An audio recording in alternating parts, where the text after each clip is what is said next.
तो question number 1 में आपसे क्या कहा गया? इस क्वेश्चन में आपसे कहा गया है कि एक्स और वाई की वैल्यू 0 से पाई के बीच में cos x plus cos y minus cos x plus y 3/2 दिया हुआ है और हमें sin x plus sin y की वैल्यू निकालनी है। तो सबसे पहले हम x और y एंगल में कमेंट करेंगे कि x और y एंगल की वैल्यू क्या हो सकती है। तो उसके लिए हम क्या करेंगे, यहाँ लगाएंगे cos c plus cos d, तो 2 cos x plus y/2 into cos x minus y/2। अच्छा, इसके बाद हम क्या करेंगे, x प्लस y/2 में क्वाड्रेटिक बनाने की कोशिश करेंगे। इसको ओपन कर देंगे तो 2 cos square x plus y/2 plus 1। अब ये x प्लस y/2 में क्वाड्रेटिक आ जाएगा। अच्छा, x और y जो है वो 0 से पाई के बीच में दिए हुए हैं, तो x प्लस वाई अगर देखोगे तो वो 0 से 2 पाई आ जाएगा और बाई 2 करोगे तो वो 0 से पाई के बीच में आ जाएगा। इसका मतलब अगर ये 0 से पाई के बीच में आ गया तो cos की तो सारी वैल्यू कवर कर लेगा। तो इसका मतलब हम कह सकते हैं कि इस इक्वेशन के रूट्स कैसे होंगे, रियल होंगे। उस केस में cos x प्लस y/2 की जो वैल्यू होगी वो -1 से 1 के बीच में कुछ भी हो सकती है। यानी इस इक्वेशन के रूट कैसे होंगे, रियल। तो क्या हमें x और y अगर चाहिए तो cos of x plus y/2 की वैल्यू तो -1 से 1 के बीच में कुछ ना कुछ आनी चाहिए ना। अब इस इक्वेशन के रूट्स अगर रियल होंगे तो इसका डिस्क्रिमिनेंट क्या होगा, जी greater than or equal to 0। जैसे डिस्क्रिमिनेंट निकालोगे तो आएगा 4 cos square cos x minus y/2 का होल स्क्वायर माइनस 4 इंटू 1। इसका मतलब cos square x minus y/2 किससे ग्रेटर आएगा, 1 से। ये तो पॉसिबल केवल तभी है जब cos of x minus y/2 1 हो जाए। ये 1 हो जाए यानी x माइनस y/2 0 हो जाए यानी x और y इक्वल टू एंगल हो जाए। मतलब ये स्टेटमेंट तभी वैलिड है जब x और y एंगल इक्वल है। अब हमें x और y निकालने थे। x और y अगर एंगल इक्वल है तो x की जगह y रख दो। जैसे आप x की जगह y रखोगे तो इक्वेशन, यहाँ पर आप x की जगह y रख दो। जैसे आप x की जगह y रखोगे तो आपकी इक्वेशन आएगी 4 cos square x minus 4 cos x plus 1 equal to 0, that is 2 cos x minus 1 का होल स्क्वायर, है कि नहीं। जैसे आप इसको करोगे cos x की वैल्यू हाफ आएगी तो cos y भी हाफ हो जाएगा। अगर cos x हाफ होगा तो sin x रूट 3/2 हो जाएंगे और हमें sin x प्लस y निकालना था। आंसर 1 प्लस रूट 3/2 हो जाएगा। x इक्वल टू y होते ही आप ये भी कह सकते हो कि भाई इसका डिस्क्रिमिनेंट 0 यानी इसके दोनों रूट इक्वल हैं, यानी ये परफेक्ट स्क्वायर है। अगर ये परफेक्ट स्क्वायर बनेगा तो इसकी जगह आप क्या लिख दोगे, 4। यहाँ से आप कह सकते हो 2 cos of x plus y/2 minus 1 का होल स्क्वायर। यहाँ से भी आप डायरेक्ट वैल्यू निकाल सकते हो कि यहाँ से भी cos x equal to cos y equal to half कह सकते हो। वहाँ से आप sin x की वैल्यू कह सकते हो रूट 3/2। ये वैल्यू उठा के रखोगे आंसर। ठीक, गुड। क्वेश्चन नंबर 2 की बात करते हैं। आपको 4 डिजिट का एक नंबर बनाना है। Let A be the 4-digit natural number whose exactly one digit is 7, then probability that randomly chosen element A, मतलब इससे एक नंबर चूज किया गया जो कि रिमाइंडर 2 देता है, नंबर इज डिवाइडेड बाय 5। तो सबसे पहले 4 डिजिट के हम कितने नंबर बना सकते हैं वो देखते हैं। दैट इज सैंपल स्पेस, फिर इवेंट स्पेस काउंट करेंगे और प्रोबेबिलिटी में सैंपल स्पेस, इवेंट स्पेस में सैंपल स्पेस डिवाइड कर देंगे। 4 डिजिट का नंबर बनाना जिसमें एग्जैक्टली 1 डिजिट 7 हो। एक केस तो ये हो सकता है कि आप क्या करो, 1000 वाले प्लेस पर 7 रख दो, तो यहाँ 7 आ गया। अच्छा, यहाँ पर 7 एग्जैक्टली एक ही 7 होना चाहिए तो एक 7 यहाँ आ गया। अब हमें 7 कहीं और यूज करना नहीं है। इस प्लेस को फिल करने के 9 ऑप्शन, इसको फिल करने के 9 ऑप्शन, इसको फिल करने के 9 ऑप्शन। तो ये वो तब हो गया जब हमने पहले प्लेस पर यहाँ पर क्या रख दिया, 7। अब हम 7 इस प्लेस पे नहीं रखेंगे तो यहाँ पर ना तो 7 आ सकता है और ना ही 0 आ सकता है। उसका मतलब यहाँ पर फिल करने के 8 ऑप्शन आया ना, बोलिए। अच्छा, इसके बाद बाकी कहीं एक जगह तो हमें 7 रखना ही है, बोलो भाई। हमें एग्जैक्टली एक 7 तो कहीं ना कहीं यूज करना ही है ना, और हमें सिर्फ एक ही 7 यूज करना। हम पहले प्लेस पर यहाँ 7 यूज नहीं कर रहे हैं, मेरी बात समझ रहे हो। अच्छा, यहाँ पे हम 0 और 7 यूज नहीं करेंगे। इस प्लेस को फिल करने के कितने ऑप्शन हो गए, 8। ये बात सबको समझ में आ रही है कि नहीं, बोलो। और हमको एग्जैक्टली 1 7 ही यूज करना है, बोलिए। तो यहाँ पर हम 7, बाकी हम कहीं भी एक जगह तो 7 रख ही सकते हैं, बोलो भाई। तो हम या तो यहाँ 7 या तो यहाँ पे 7, भाई यहाँ पे मान लो हम 7 रख दें। क्या ये बात आप लोगों को समझ में आ रही है, नहीं आ रही, बोलो भाई।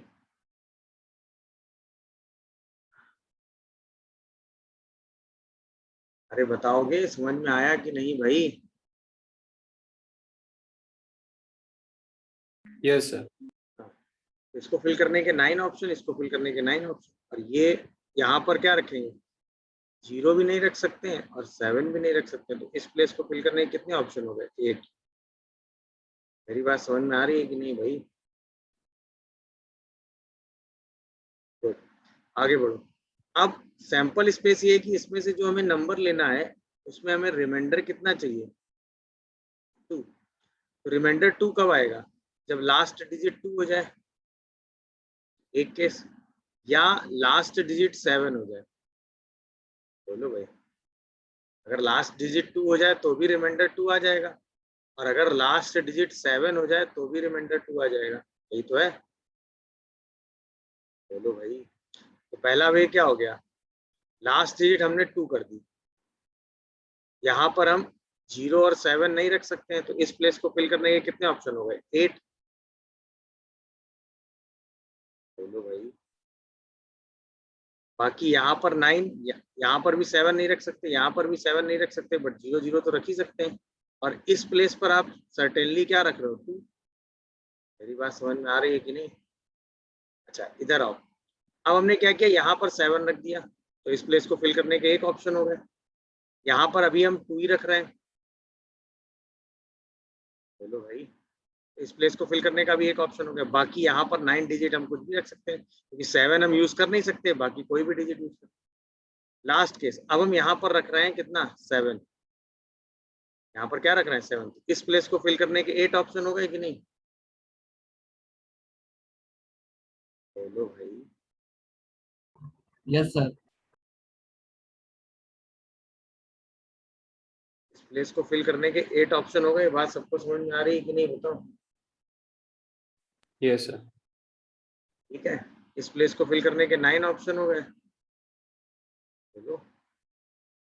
और इस प्लेस को फिल करने का एक ऑप्शन हो गया। अब ये हमारा इवेंट स्पेस हो गया, ये हमारा सैंपल स्पेस हो गया। दोनों को ऐड करके डिवाइड कर दीजिए, आंसर। कितने लोगों को ये सब कहानी समझ में आ रही है, बताओ? बोलो भाई, कितने लोगों को ये पूरी कहानी समझ में आ रही है?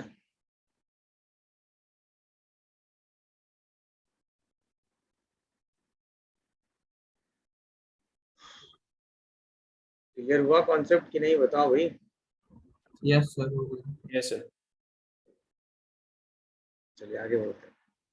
ये तो आराम से इसका कंट्रा पॉजिटिव स्टेटमेंट बताना। If you will work you will earn money, इसका मतलब if you will not work you will not earn money. सीधा हो गया। सीधा नॉट लगा देते हैं जब हम क्या निकालना चाहते हैं, negation. If you will not work you will not earn money. समझ गए? नेक्स्ट क्वेश्चन की बात करते हैं। ये सम ऑफ लिमिट की बात है। सबसे पहले आप क्या करोगे, अपने फंक्शन को r बाई एन की फॉर्म में चेंज करोगे। तो जब आपने देखा n+1 n+2, यहाँ पर n+n-1 लिखोगे, यहाँ पर n+0 लिख लोगे। अच्छा, न्यूमरेटर में यहाँ पे स्क्वायर आ रहा है सारे टर्म्स का, तो यहाँ पर पहले n से ऊपर नीचे मल्टीप्लाई करोगे, तो n और n+0 का स्क्वायर लिख दो। अब सेम फॉर्मेट आ रहा है, n/n+0 square, n/n+1 square, n/n+2 square, n/n+n-1 square. पूरे से डिनोमिनेटर से एक n स्क्वायर करोगे कॉमन, तो बाहर 1/n आ जाएगा। यहाँ बचेगा 1/1+0/n square, 1/1+1/n square, 1/1+2/n square, 1/1+n-1/n का स्क्वायर। अब limit n tending to infinity 1/n और r इक्वल टू 0 से लेके n 1/r+1 का होल स्क्वायर। इस r/n की जगह क्या लिख दोगे, x। Lower limit 0, upper limit 1, तो आंसर सीधा आ जाएगा। यानी इसमें हमने ये कॉन्सेप्ट लगा दिया, कौन सा, limit n tending to infinity 1/n। अगर r किसी कांस्टेंट से कहाँ तक जा रहा है, kn तक जा रहा है, और ये r/n का फंक्शन है, तो इसको हम लिखते हैं कांस्टेंट से जा रहा है तो 0, n का जो कोफिशिएंट आ रहा है k, और r/n की जगह fx इनटू dy। तो बस हमने ये कॉन्सेप्ट इसमें यूज कर लिया। इसके बाद तो आराम से हमने नॉर्मल इंटीग्रेशन किया और सीधा अपना आंसर लिख दिया। कॉन्सेप्ट समझ में आया सबको कि नहीं, बताओ? बोलिए। अब आराम से आप 1+x² का इंटीग्रेशन करेंगे, -1 पे x, 0 से 1 लिमिट रखेंगे, आंसर आप। सबसे पहला काम हमने r/n की फॉर्म बनाने के लिए सेम फॉर्मेट बनाया, ठीक है। तो यहाँ n से मल्टीप्लाई कर दिया, इसके बाद 1/n कॉमन किया, तो ऑब्वियसली न्यूमरेटर में n आ रहा है तो डिनोमिनेटर से n स्क्वायर कॉमन करेंगे। इसके बाद r/n का फंक्शन बनाया, r/n की जगह क्या लिख दिया, x। कांस्टेंट होने की वजह से लोअर लिमिट 0, n का कोफिशिएंट 1 है तो अपर लिमिट 1, सीधा इसको इंटीग्रेशन किया, वही वाली लिमिट आ गई। नेक्स्ट क्वेश्चन नंबर 5 देखिए। इसमें तो सबसे पहले हमने e की पावर वाले में एडजस्ट कर लिया, तो e की पावर हमें पता होता ना, इसमें हम ये यूज कर रहे हैं e की पावर ln x, तो इसको हम सीधा उठा के x लिख देते। ये लिखा हुआ है 2x का क्यूब, ये लिखा हुआ है 2x की पावर 5, और साथ में 2x का स्क्वायर और 5 टाइम्स 2x का स्क्वायर, ये है x की पावर 4, ये है 5 टाइम्स x क्यूब, ये है 7 टाइम्स x स्क्वायर। अब अगर आप ध्यान से देखो तो ये लिखा हुआ है 8x क्यूब, ये लिखा हुआ है 20x स्क्वायर। अगर हम यहाँ से एक x स्क्वायर कॉमन करें तो ये बन जाएगा 8x प्लस 20, और यहाँ से आ जाएगा x square plus 5x minus 7, तो दिख ही रहा है ना। जैसे आपने यहाँ से 4 कॉमन किया तो बन गया 2x प्लस 5, जैसे आप इसको t मानोगे इसका डेरिवेटिव कितना हो जाएगा 2x प्लस 5, जैसे आप x स्क्वायर प्लस 5 माइनस 7 को t मानोगे तो 2x प्लस 5 dt कितना हो जाएगा, सॉरी dx कितना हो जाएगा dt। अब सीधा उठा के आप ये रख दोगे तो इंटीग्रेशन क्या आ जाएगा, dt by T, that is ln t, यानी आंसर आ गया 4 times of ln mod x square plus 5x plus 7 minus 7। समझ में, सीधे सीधे e की पावर ln x वाला रिजल्ट यूज कर लिया, इसके बाद x स्क्वायर कॉमन लेके कैंसिल किया, बाकी बचे हुए लीनियर बाई क्वाड्रेटिक की फॉर्म आ गई। आपने देखा इसको जैसे ही t मानोगे ऊपर उसका डेरिवेटिव भी लिखा हुआ है, सीधा आपने ln t लगा के आंसर लिख दिया। समझ गए कि नहीं? Yes sir. मतलब इसको ऐसे भी कह सकते हो कि इंटीग्रेशन वाली फॉर्म होती है ना, F dash X by F X into D X हो, तो अब इसका आंसर सीधा ln mod F x plus C बोलते हैं। ये दो रिजल्ट आप इसमें यूज कर सकते हो, वही हो गया। अगर आप इसको एफ एक्स देखें तो ये एफ डैश एक्स हो गया, सीधा ln एफ एक्स हमने लिख दिया। नेक्स्ट आओ, एक प्लेन है जो कि इस पॉइंट और 3 पॉइंट से पास कर रहा है। 3 पॉइंट से पास करने वाले प्लेन की इक्वेशन डायरेक्ट आप निकाल लेंगे, कोई भी एक पॉइंट लेके, तो x minus 1, y minus 2, z minus 3, फिर 2 माइनस 1, 3 माइनस 2, 1 माइनस 3, फिर 2 माइनस 1, 4 माइनस 2 एंड 2 माइनस 3, सीधा प्लेन आ गया, 3 पॉइंट से पास करने वाला प्लेन। अब आगे बढ़ते हैं, O is the origin and P is the point and the क्या निकालना है, projection of OP on the plane. तो ये O रहा, ये P रहा, हमें OP का प्रोजेक्शन ऑन द प्लेन निकालना है। तो अगर OP का प्रोजेक्शन ऑन द प्लेन ये लाइन होगी, यही लेंथ इसके बराबर होगी, होगी कि नहीं होगी भाई, ये जो लेंथ होगी वही ये होगी। तो अगर हम ये वाली लेंथ निकाल लें तो प्रोजेक्शन की लेंथ आ जाएगी। अच्छा, ये लेंथ निकालने के लिए हमें क्या पता है, प्लेन के नॉर्मल और लाइन जो जा रही इनके बीच का एंगल हमें पता है कॉस थीटा। अगर हमें ये एंगल थीटा पता चल जाएगा तो ये वाली लेंथ हम निकाल सकते हैं, क्योंकि ये वाली ओपी लेंथ हमको पता है, that is OP sine theta. तो बस डायरेक्शन कोसाइन हमने किसका निकाला, डायरेक्शन कोसाइन हमने, डायरेक्शन रेशियो किसका लिखा, ओपी लाइन का। तो 2 माइनस 1 1, डायरेक्शन रेशियो नॉर्मल प्लेन का हमने निकाल ही लिया, 3 माइनस 1 1, दोनों में कॉस थीटा लगा दिया, a1 a2 plus b1 b2 plus c1 c2 upon root under a1 square plus b1 square plus c1 square root under a2 square b2 square c2 square. सीधा simplify करके cos theta निकाला, वहां से sine theta, और ये हमें पता ही OP sine theta, OP length √6 सही, सीधा आंसर लिख दिया 2/√11। क्या है प्रोसेस आपको समझ में आया? मतलब इसमें इस पूरे प्रोसेस में जो हमने कॉन्सेप्ट लगाया वो ध्यान रखना कि अगर एक प्लेन आपको पता है, सही है, देखो एक मिनट, सीधा आप इसका रिजल्ट भी बना के लिख सकते हो। अगर आपको एक प्लेन पता है, इस प्लेन को आप कह दो ax plus b y plus c z plus d equal to 0, और एक पॉइंट आपको पता है x1 y1 z1, और एक पॉइंट आपको पता है that is x2 y2 and z2, और आपको इस लाइन का प्रोजेक्शन निकालना है ऑन द प्लेन, लाइन का प्रोजेक्शन ऑन द प्लेन निकालना है इस सेगमेंट का ए बी का। तो बेसिकली आपको ये निकालना है ए डैश इंटू बी डैश, ए डैश इंटू बी डैश का मतलब आपको ये वाली लेंथ निकालनी है, ये लेंथ और ये लेंथ कैसी होगी इससे, अगर आप ये एंगल थीटा निकाल लो तो काम हो सकता है। अच्छा, प्लेन के नॉर्मल का वेक्टर आपने कहा n1 है, तो जो n1 वेक्टर हो गया वो क्या हो गया, ए बी सी। अच्छा, जो n2 वेक्टर हो गया वो ए बी का डायरेक्शन रेशियो हो गया, मतलब x1 minus x2, y1 minus y2 and z1 minus z2, सही है। सबसे पहले आप निकाल लो cos थीटा, तो वो हो गया n1 n2 upon mod of n1 mod of n2, और फिर प्रोजेक्शन बोलो, प्रोजेक्शन ऑफ लाइन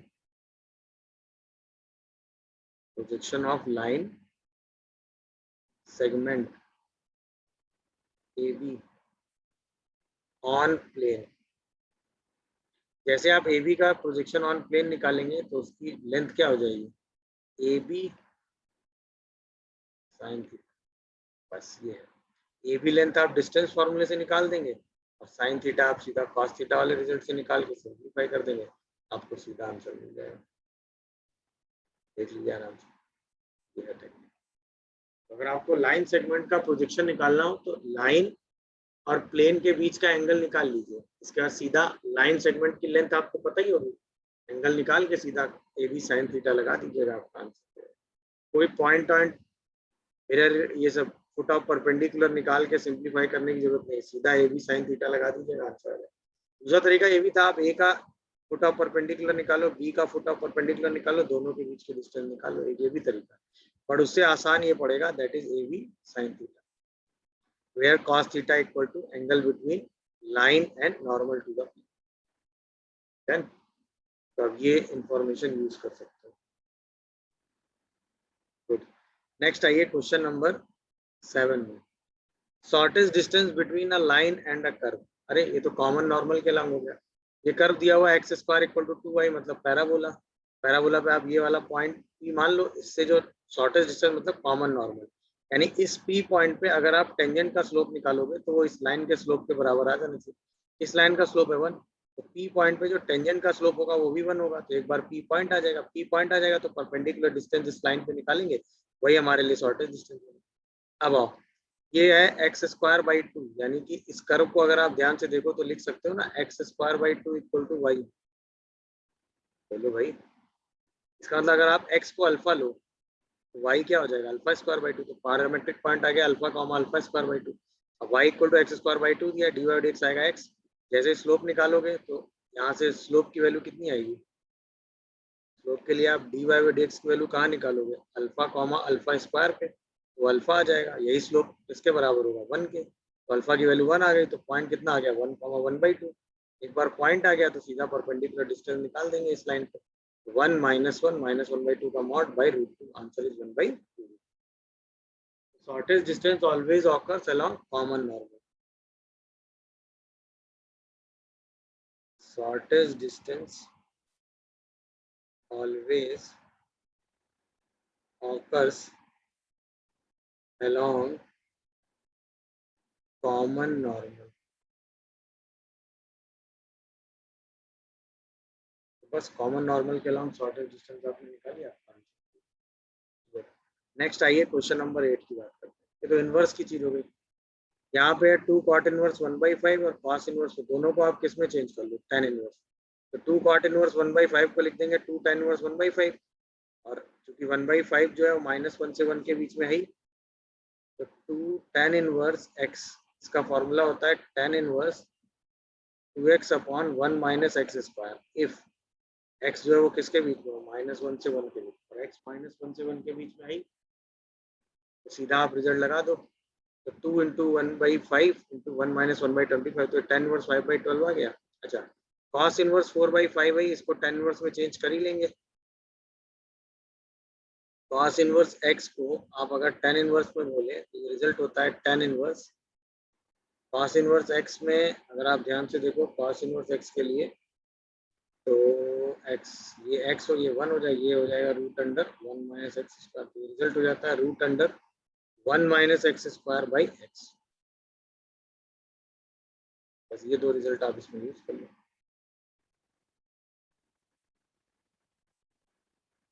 सही है, अब देखो cos इनवर्स 4/5 था, 1 माइनस एक्स स्क्वायर 3/5 बाई 4/5, तो 3/4 आ गया। अब दोनों tan इनवर्स में आ गए, तो tan inverse a plus tan inverse b का रिजल्ट लगा दो, ये भी आसान था क्या। अगर आपको यूज करना है tan inverse a plus tan inverse b, ये रिजल्ट होता है tan inverse a plus b upon 1 minus ab, वो भी तब जब a बी का प्रोडक्ट कैसा होता है, पॉजिटिव, ए भी पॉजिटिव और बी भी पॉजिटिव, और ए बी का प्रोडक्ट इससे छोटा हो 1 से। ये वाला रिजल्ट लगा। अब देखो tan इनवर्स 5/12 और tan इनवर्स 3/4। 5/12 और 3/4 दोनों पॉजिटिव हैं, और दोनों का अगर प्रोडक्ट करोगे 5/12 और 3/4 तो 1 से छोटा है, यानी सीधा फॉर्मूला लगा दो tan inverse a plus b upon 1 minus a b, तो आ जाएगा tan इनवर्स 56/33। अब ये आ गया कॉसेक tan इनवर्स 56/33। अब tan इनवर्स को कॉसेक में चेंज कर लो, सही है। तो tan इनवर्स x को अगर आप कॉसेक में चेंज करोगे तो क्या आएगा, tan inverse x is equal to cosec inverse 10 की अगर हम बात करें तो 10 में ये x(a1) ये हो जाएगा √1 + x², तो कॉसेक में रिजल्ट आएगा √1 + x²/x। ठीक, ये भी रिजल्ट यूज हो जाएगा। बस यहाँ लगा दो कॉसेक इनवर्स 1/x²/x, आंसर 65/। समझ में आया कि नहीं? तो सबसे पहले हमने 2 cot इनवर्स x को चेंज कर दिया tan इनवर्स x में, 2 tan इनवर्स x का रिजल्ट लगा दिया। इसके बाद cos इनवर्स 4/5 को हमने चेंज कर लिया tan इनवर्स में। इसका tan inverse a plus tan inverse b का फॉर्मूला लगा के इसको पूरा tan इनवर्स में चेंज कर लिया। फिर tan इनवर्स x को किस में चेंज कर लिया, cosec इनवर्स x में। फिर हमने अपना आंसर लिख दिया। समझ में आया? ये सारे रिजल्ट हमने अलग अलग बेसिस पे यूज कर लिए। आफ्टर क्वेश्चन नंबर 9 देखो, x denote the total number of 1 function from a set 3 and set b 5 element. Okay, and y denote the total number of 1 function from set a and a Cartesian b, a to a Cartesian b. Then which of the following is correct? सही है। तो भाई ए से B में हमें function बनाना है, ए में 3 element है, बी में 5 एलिमेंट है, 1 फंक्शन बनाना है, तो इन 5 में से कोई भी 3 एलिमेंट सेलेक्ट करो, इनटू 3 फैक्टोरियल से मल्टीप्लाई करो। अगली बार हमें y में टोटल नंबर ऑफ 1 फंक्शन है set a and set a cross b. Set a में कितने एलिमेंट है, 3, सेट बी में कितने एलिमेंट 5, तो सेट ए कार्टेशियन बी में कितने एलिमेंट होंगे 15। अब यहाँ पे क्या करोगे, 15 में से कोई भी 3 एलिमेंट सेलेक्ट करके उनको अरेंज करो। ये वैल्यू आ गई x की, ये वैल्यू आ गई y की, x अपॉन y करोगे आंसर 2/91 आ गया। इसका मतलब x upon y equal to 2/91, इसका मतलब 2y equal to 91x। Clear हुआ कि नहीं? ये वैल्यू आ गई x की और ये वैल्यू किसकी आ गई y, x अपॉन y करके आ गया। यहाँ पर हमने क्या रिजल्ट लगाया, हमने रिजल्ट लगाया 1 फंक्शन का।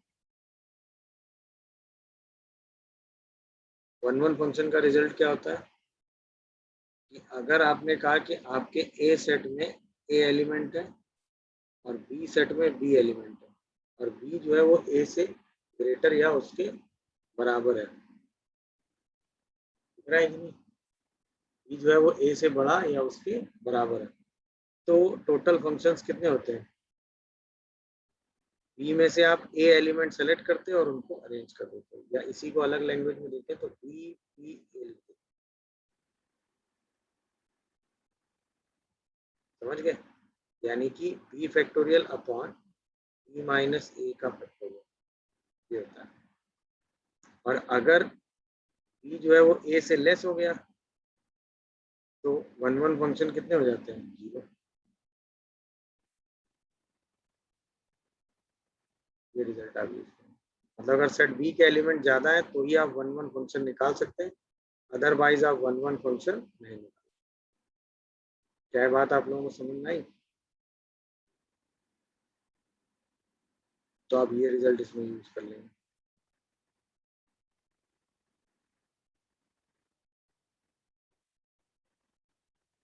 ओके, चलिए आगे बढ़ते हैं।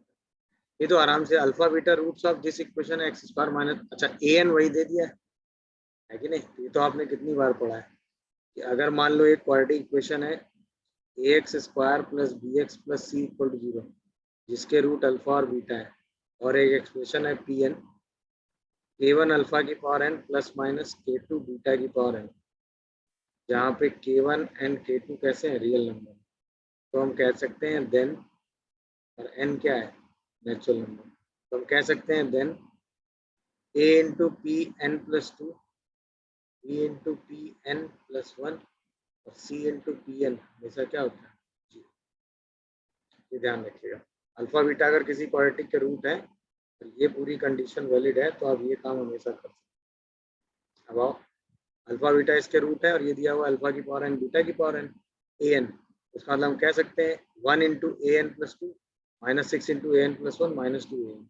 अच्छा, हमें A10 A8 A9 चाहिए, यानी एन की वैल्यू क्या रखनी है, 8 A10 minus 6 A9 minus 2 A8 is equal to 0, यानी A10 minus 2 A8 equal to 6 A9, 3 A9 से डिवाइड करोगे आंसर पूरा। समझ गया कि नहीं भाई? तो अब ये रिजल्ट डायरेक्ट यूज करते हैं तो आपका आंसर आएगा।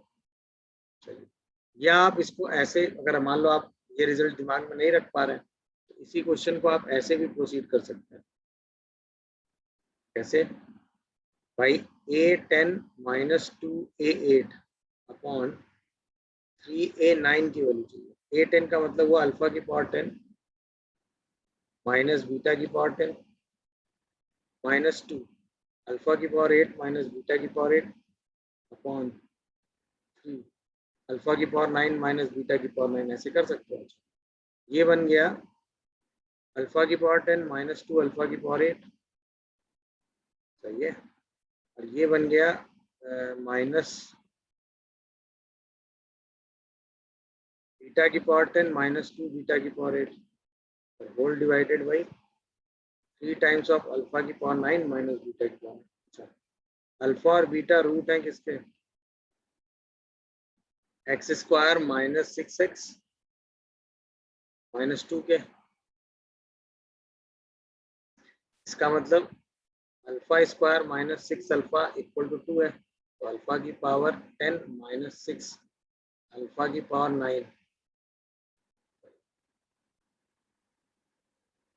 माइनस 2 अल्फा की पावर 8 0 है, यानी अल्फा की पावर 10 माइनस 2 अल्फा की पावर 8 कितना हो गया, 6 अल्फा की पावर 9। सेम एज हम क्या कह सकते हैं, बीटा की पावर 10 माइनस 2 बीटा की पावर 8 कितना हो गया, 6 बीटा की पावर 8, ये दोनों उठा के रख दो। 6 कॉमन, अल्फा की पावर 9 माइनस बीटा की पावर 9 अपॉन 3 अल्फा की पावर 9 माइनस बीटा की पावर 9, ऐसे भी कर, समझ गए कि नहीं?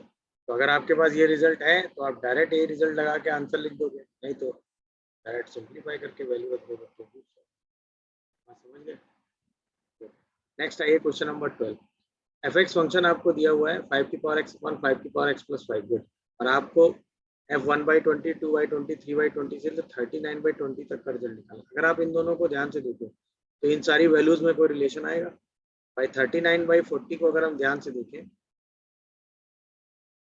39/40 को हम लिख सकते हैं 1 minus 1 by, sorry 2 minus 1/20, 1 minus 1/40 कहाँ गया,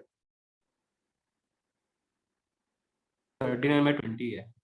सही है 13, अच्छा सॉरी 39/20 है, इसको लिख सकते हैं 2 माइनस 1/20 लिख सकते हो। सेम 38/20 देखोगे तो इसको लिख सकते हो 1 माइनस 2/20। इसका मतलब अगर हम किसी तरीके से एफ एक्स और एफ ऑफ 1 2 माइनस एक्स में रिजल्ट निकाल लें तो काम हो जाएगा, बस वही करो। एफ एक्स और एफ ऑफ 2 माइनस एक्स निकालो, तो एफ एक्स आ गया 5 की पावर एक्स, 5 की पावर एक्स प्लस 5, ये आ गया 5 की पावर 2 माइनस एक्स, यानी 25 इंटू 5 की पावर माइनस एक्स, 25 इंटू 5 की पावर माइनस एक्स प्लस 5। यहाँ से हमने 5 कॉमन लेके कैंसिल किया, सही है। यहाँ से हमने क्या किया, 5 की पावर एक्स हटा दिया, 5 कॉमन लेके कैंसिल कर दिया, 5 की पावर एक्स अपॉन 5 की power x plus 5, 5 upon 5 plus 5 की पावर एक्स, ये 1 आ गया। इसका हमने ऑब्जर्व किया f x plus f of 2 minus x equal to 1 है, यानी ये और ये सम 1, ये और ये सम 1, ये टोटल कितनी वैल्यू है 20। जैसे रेसिप्रोकल करके ऐड करेंगे ये सब क्या हो जाएंगे 1, ये टोटल कितने टाइम्स 1 आएगा, टोटल कितनी वैल्यू है 39, तो 39 टाइम्स 1 आ जाएगा, 2s equal to 39, s is equal to 39। कितने लोगों को लॉजिक समझ में आया? टोटल हमारे पास कितनी वैल्यू थी 39, रेसिप्रोकल करके ऐड कर दें पूरे रिजल्ट को, हर वैल्यू का सम कितना आता जाएगा, बोलो 1, और ये 1 कितनी बार रिपीट करेगा 39 टाइम्स, तो 2s equal to 39, s is equal to 39/2। समझ गए कि नहीं भाई? Yes, sir. After this 12 system of linear equation में बताना है। सबसे पहले डेल्टा निकालो, डेल्टा निकाला वही आ गया नॉन जीरो। अगर डेल्टा नॉन जीरो आ गया तो यूनिक सोल्यूशन, बात खत्म। याद है इसके रिजल्ट हमने कई बार लिखे हैं। अगर डेल्टा नॉन जीरो आया तो क्या होता है? Unique solution. अगर डेल्टा जीरो आया और उसके साथ सारे डेल्टा, डेल्टा 1, डेल्टा 2 और डेल्टा 3 जीरो आ गए तो क्या होता है? Infinitely many solution. और अगर डेल्टा जीरो आया and any one, delta 1, delta 2 and delta 3 non zero है, कोई भी एक या तीनों या दोनों, तो क्या हो जाता है? बस यही 3 केस लगा देंगे जहां जैसी जरूरत पड़ेगी। इन 3 केस से जनरली हर सिचुएशन में आपका आंसर आ जाएगा। इस केस में आंसर क्या आ रहा है? चलिए, नो सोल्यूशन। समझ गया सब लोग कि नहीं भाई? तो sorry, delta not equal to zero आ रहा है, मतलब क्या आंसर आ रहा है? Unique solution. 14 की बात करते हैं। 14 में आपसे कहा गया है कि एक हाइपरबोला है जो कि पास करता है किससे? Focus of this ellipse. Good. और जो उसका ट्रांसवर्स एंड कॉन्जुगेट एक्सिस है वो कोइंसाइड है major and minor axis of the ellipse. Good. The product of extremities is 1, then the equation of hyperbola आपको बताना है। क्वेश्चन समझ लिया? तो ऑब्वियसली अगर इसका मेजर और माइनर एक्सिस सेम है तो equation x square by a square minus y square और बी स्क्वायर इक्वल टू 1 ले लेंगे।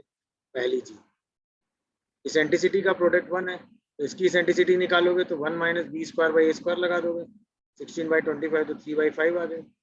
इसका फोकस निकालोगे तो प्लस माइनस ए कॉमा जीरो तो प्लस माइनस 3 कॉमा जीरो आ जाएगा। अच्छा, इसका फोकस और इसका फोकस सेम है तो इसके लिए ए ई जो है वो 3 हो गया। हाँ या ना? ए ई की वैल्यू कितनी हो गई? 3। अब आओ जरा वापस यहाँ पे, अगर आप ध्यान से देखोगे इसकी इसेंट्रिसिटी 3/5 है, दोनों की इसेंट्रिसिटी का प्रोडक्ट 1 है। तो अगर इसकी इसेंट्रिसिटी 3/5 है तो इसकी इसेंट्रिसिटी 5/3 होगी। तो यहाँ पर ए ई की वैल्यू भी कितनी होगी? 3। नहीं, फोकस क्या है? अच्छा, पास कर रहा है तो 3,0 इक्वेशन को सेटिस्फाई करेगा। सॉरी, जैसे ही 3,0 इक्वेशन को सेटिस्फाई करेगा तो क्या आएगा? 9/a square equal to 1। ए की वैल्यू a स्क्वायर 9 आ गया। अब a स्क्वायर और इसेंट्रिसिटी आ गई, आया ना? तो b square equal to a square e2 square minus 1 हमें पता ही होता है। b स्क्वायर आपको निकालना है, a और e स्क्वायर निकाल चुके हो, जैसे सब्स्टिट्यूट करो b 16 आ गया तो इलिप्स की हाइपरबोला की इक्वेशन आ गई बाय यूजिंग दिस इलिप्स। सबसे पहले इसेंट्रिसिटी के प्रोडक्ट से हमने हाइपरबोला की इसेंट्रिसिटी निकाली, फिर इसके इलिप्स के फोकस को हाइपरबोला पे लाई करा के a की वैल्यू निकाल ली। a और e आ गए तो b आराम से आ जाता है, क्योंकि b square equal to a square e square minus 1 होता है। b आ गया, a और b आ गया तो हाइपरबोला की equation. Good. Next term alpha beta such that 1 minus 2i is the root of this equation, then alpha में 1 minus 2i अगर इसका रूट है हो गया, और अल्फा बीटा रियल है, सम ऑफ रूट कितना हो गया? बोलो, माइनस अल्फा। अब अगर 1 माइनस 2i इसका रूट है, सॉरी 1 माइनस 2i अगर रूट है और अल्फा बीटा रियल है तो यानी कि इस इक्वेशन में रूट कॉन्जुगेट होंगे तो एक रूट 1 प्लस 2i हो जाएगा। तो सम ऑफ रूट कितना हो गया? सम ऑफ रूट माइनस अल्फा, और ये किसके बराबर हो गया? 2 के। अल्फा की वैल्यू आ गई। प्रोडक्ट ऑफ रूट कितना हो गया? दोनों का प्रोडक्ट 1 माइनस 2i 5 हो गया। इसका मतलब बीटा वैल्यू 5, अल्फा और बीटा आ गए। अल्फा माइनस बीटा होता ना तो आंसर इज, मतलब इसमें हमने ये रिजल्ट लगाया कि अगर ax square plus bx plus c equal to 0 having non real root a b c belongs to real, then अगर एक root p plus i q है तो दूसरा रूट क्या होगा? p minus i. ये हमने इसमें कंडीशन लगा दी और इसी को यूज करके हमने अल्फा बीटा में रूट निकाल लिए, 1 plus 2i 1 minus 2i। Product of root और सम ऑफ रूट तो हमेशा सेम हो गई, उसकी हेल्प से हमने अल्फा और बीटा की वैल्यू निकाल के आंसर। गुड। नेक्स्ट आइए 16। ए दिया हुआ a इंटू ए ट्रांसपोज आई दिया हुआ, सबसे पहले a इंटू ए ट्रांसपोज कर लो। a ट्रांसपोज हो जाएगा 1 अल्फा माइनस अल्फा बीटा, जैसे a इंटू ए ट्रांसपोज करोगे 1 plus alpha minus alpha beta alpha, जैसे कंपेयर करोगे 1 plus alpha square 1 alpha minus alpha beta 0, alpha square plus alpha beta square 1 और alpha minus alpha beta 0। यहाँ से आएगा alpha square 0 यानी alpha 0। Alpha जैसे ही 0 रखोगे, अल्फा को 0 रखोगे तो बीटा की वैल्यू यहाँ से आएगी 1। अल्फा 0 रखोगे बीटा प्लस माइनस 1, तो दोनों इक्वेशन सेटिस्फाई करोगे तो अल्फा 0 और बीटा 1। हमें क्या चाहिए? अल्फा की पावर 4 बीटा की पावर 4। तो कितना हो गया? अल्फा की पावर 4 प्लस बीटा की पावर 4 कितना हो गया? 1। समझ गए कि नहीं भाई? या आप ऐसे भी कह सकते थे कि अल्फा की पावर 4 प्लस बीटा की power 4 can be written as alpha square plus beta square का whole square minus 2 alpha square beta square. हमने अल्फा स्क्वायर 0 निकाला और बीटा स्क्वायर 1 निकाला, ये उठा के आ रहा, तो भी आंसर क्या आ जाएगा? 1। आप ऐसे भी कह सकते। अगर आप अल्फा बीटा एग्जैक्ट निकाल लो तो भी कोई दिक्कत नहीं, क्योंकि अल्फा बीटा हमें चाहिए जो तीनों इक्वेशन को सेटिस्फाई करें, तो अल्फा 0 बीटा 1 होना चाहिए अगर अल्फा बीटा की वैल्यू चाहिए। वैसे यहाँ अल्फा बीटा की वैल्यू नहीं, अल्फा की पावर 4 बीटा की पावर 4 चाहिए, तो सीधा आप ये दोनों रिजल्ट यूज कर सकते हो यहाँ पे। अगर अल्फा स्क्वायर 1 होगा तो बीटा, अल्फा स्क्वायर 0 होगा तो बीटा स्क्वायर 1 हो जाएगा। चलो नेक्स्ट टॉप, ए की पावर एक्स प्लस 1 माइनस ए की पावर एक्स। तो इसको आप लिख सकते हैं ए की power x A upon a की पावर एक्स। ए पॉजिटिव है, ए की पावर एक्स भी पॉजिटिव हो जाएंगे। इसका मतलब a m greater than g m लगा दो। ए की power x plus a upon a की पावर एक्स बाई 2 हमेशा रूट ए से बड़ा होगा, एफ एक्स हमेशा 2 रूट से बड़ा। समझ गया भाई? अगर ए की पावर एक्स को हम पॉजिटिव लेंगे तो टी पॉजिटिव हो जाएगा। ए की पावर एक्स हमेशा 1 से बड़ा हो जाएगा। जो चीज 1 से बड़ी हो 0 से तो बड़ी होगी, सीधा इसमें a m greater than g m लगा दो। एक टर्म ये ले लो, एक टर्म ये, a m greater than g m लगाओगे, आंसर आ जाएगा। आफ्टर दिस 17 18 देखो, curve x square plus 2y square equal to 2 intersect x plus y equal to 1 at 2 point P and Q, then the angle sustained by line segment PQ at the origin। तो इसमें हम क्या करेंगे? सबसे पहले दोनों curve को solve कर लो। यहाँ पे y की वैल्यू उठा के यहाँ रख दो 1 माइनस एक्स।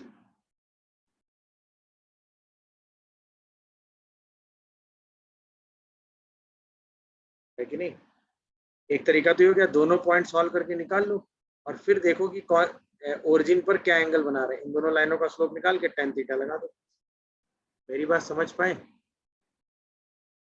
ये मेथड सबको क्लियर हुआ? दूसरा तरीका देखो भाई, हमने देखा ये कर्व ये लाइन है और ये 2 डिग्री कर्व है। लाइन 2 डिग्री कर्व को कितने पॉइंट पे कट कर रहा है? 2 पॉइंट।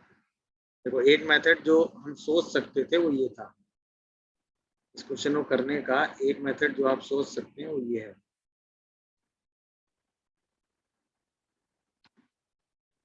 क्या था?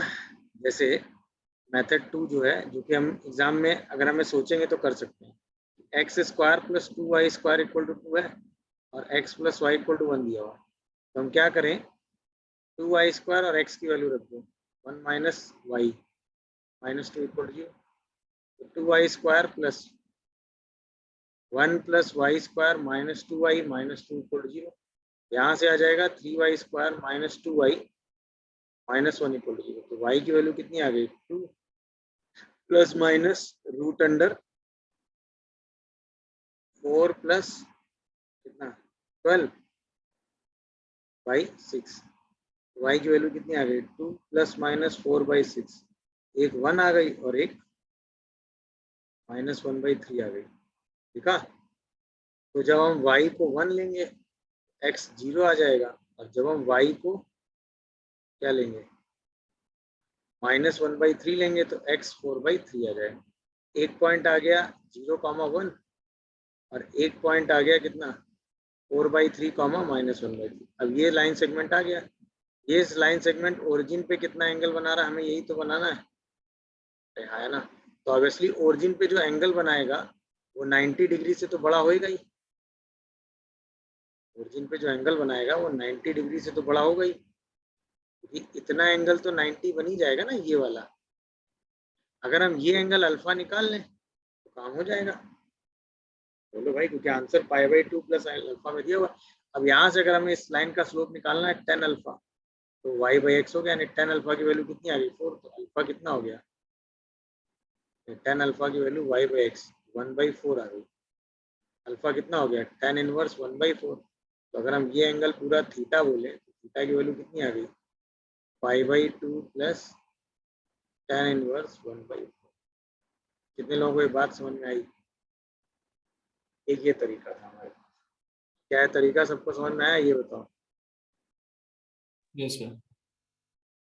अच्छा, दूसरा तरीका, ये तो एक तरीका हो गया। दूसरा तरीका हमने क्या देखा, हमने कहा कि भाई ये 2 डिग्री कर्व है और ये लाइन है, तो इस लाइन की हेल्प से इस कर्व को क्या बना लिया, होमोजेनाइज। तो ऑब्वियसली 1 -2 करके यहाँ 1 इस पर रख दिया, सिंप्लीफाई किया तो होमोजेनाइज में दोनों पेयर ऑफ लाइन आ गई, x और y को x = 0 एक लाइन आ गई, और एक लाइन आपकी आ गई क्या, y = -x/4। दिखा कि नहीं? हाँ भाई, डायग्राम पूरा ये था। एक लाइन भैया हमने पेयर ऑफ लाइन निकाल ली, यानी एक लाइन आ गई ये x = 0 और एक लाइन आ गई ये, इस लाइन को हम क्या कहेंगे, ये y = -x/4। ये एंगल तो 90 हो गया और इसका स्लोप थीटा कितना आ गया, tan इनवर्स 1/4। तो भी दोनों को ऐड करके आप 5/2 प्लस tan इनवर्स 1/4। नहीं समझे? दोनों रास्ते हैं, आप कैसे भी कर सकते हो। या तो आप सीधा होमोजेनाइज करके वो पेयर ऑफ लाइन बना के उनके बीच का एंगल निकाल दो, तो भी आपको दिख रहा है 90 प्लस tan इनवर्स 1/4। या फिर आप सीधा वो पॉइंट निकाल लो, पॉइंट निकाल के भी आप ऑब्जर्व कर सकते हो कि ये एंगल 90 हो गया और ये पाई। अच्छा, ये हमने ये 90 प्लस थीटा वाला ऑब्जर्वेशन क्यों किया, क्योंकि हमें आंसर 90 प्लस 90 माइनस में ही देना है, समझिए। तो हम उसी हिसाब से अपना आंसर फॉर्मेट में बनाएंगे। क्या ये बात आप लोगों को क्लियर हुई? दोनों मेथड है, आप कैसे भी लगा सकते हैं। क्लियर है? चलिए, इसके बाद आओ क्वेश्चन नंबर 19 की बात करते हैं। 19 में कहा गया है कि 4000 पीपल है, 160 smokers and non vegetarian, 100 smokers and vegetarian. Okay. Remaining 140 are non-smokers and vegetarian. Okay. The chance to getting a particular chest disorder 35, 20 and 10%. अलग-अलग सबका तीनों का. A person chosen from a group randomly is found suffering from a chest disorder. Okay. Probability आपको बतानी है कि वो smoker and non vegetarian. अरे ये तो आसान हो गया, ये तो सीधा सीधा हो गया भाई। टोटल 400 है आपके पास, ठीक है। हमने एक ग्रुप ए ले लिया जो कि कैसा है, स्मोकर्स एंड नॉन वेजीज।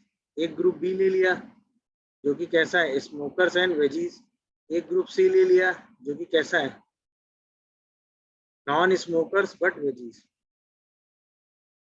है।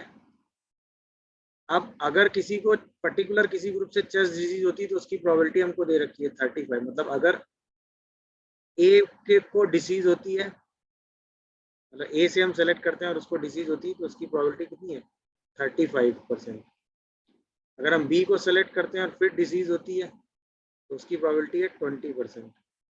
और अगर हम सी को सेलेक्ट करते हैं और फिर डिसीज होती है तो उसकी प्रोबेबिलिटी है 10%। अब आओ, पहला ए को सेलेक्ट करने की प्रोबेबिलिटी कितनी हो गई, ये वो तो दे ही रखा है ना, 160/400। बी को सेलेक्ट करने की प्रोबेबिलिटी कितनी हो गई, 100/400। सी को सेलेक्ट करने की प्रोबेबिलिटी कितनी हो गई, 140/400। अब हमें सीधा सॉल्व करना है। तो हमें प्रोबेबिलिटी चाहिए कब, जब जो सिलेक्टेड पर्सन हो वो स्मोक और नॉन वेज से हो, नॉन वेजिटेरियन हो और स्मोकर्स हो।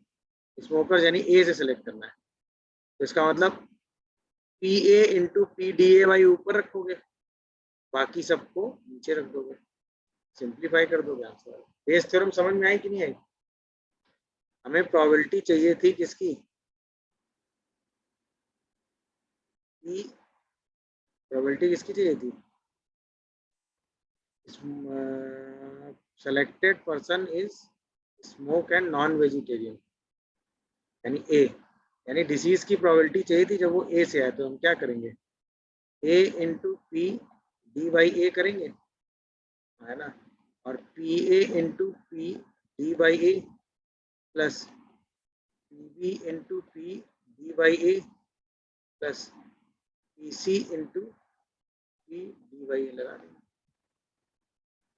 अरे बोलो भाई, अरे हाँ या ना, क्या ये बात सबको समझ में आ रही है? ये रिजल्ट भाई बेस बेस थ्योरम लगा दिया। ये हो गया, ये वाली जो प्रोबेबिलिटी है ना, ये है प्रोबेबिलिटी जब किसी को डिसीज हो। तो ए से डिसीज हो, बी से डिसीज हो, सी से डिसीज हो। अब हमें डिसीज ए से ही होनी है, ये डिवाइड कर दिया, ए वाले को ऊपर रख के डिवाइड। बात क्लियर हो गई? 19 के बाद 20 है, π/4 से π/2 कॉट की पावर n है, तो ऑब्वियसली कॉट की पावर n-2 आई एन वाला रिजल्ट बनाना है। तो कॉट की पावर n-2 है, कॉट स्क्वायर को लेंगे कॉस स्क्वायर -1, तो कॉट की पावर n-2 कॉसेक स्क्वायर -1, ये तो आई n-2 बन जाएगा। यहाँ पे कॉट एक्स को टी मानेंगे, cos square x D x minus x D x D T हो जाएगा। यहाँ पे कॉट की पावर n-1 रखेंगे, लिमिट रखेंगे, ये वैल्यू π/2 रखेंगे तो 0 आ जाएगा, π/4 रखेंगे तो (1/n-1) आएगा, ये उठ के इधर आ जाएगा। दिख रहा है कि नहीं सबको? यहाँ पर एक माइनस भी आएगा, ये 1/n-1 के बराबर आ जाएगा, यानी in प्लस in-2 क्या आ गया? 1/n-1। रेसिप्रोकल जैसे ही करोगे तो n-1 आ जाएगा। अब यहाँ पे n की वैल्यू कितनी रखनी है? 4। यहाँ पे n की वैल्यू कितनी रखनी है? 5। यहाँ पे n की वैल्यू 6। 4 5 6 जैसे ही रखोगे, नहीं समझे? n की वैल्यू कितनी रखनी है? 4 5 एंड 6। जैसे ही 4 रखोगे तो क्या आएगा? i2 plus i4। दिख रहा है कि नहीं? 5 रखोगे तो i3 प्लस i5, और 6 रखोगे तो i4 प्लस i6। ये तीनों किस में आ जाएंगे? AP में आ जाएंगे कि नहीं? यस। ये क्या बनेगा? 3 4 5। आंसर क्या आ गया? समझ गए कि नहीं? यानी यहाँ से हम क्या समझे?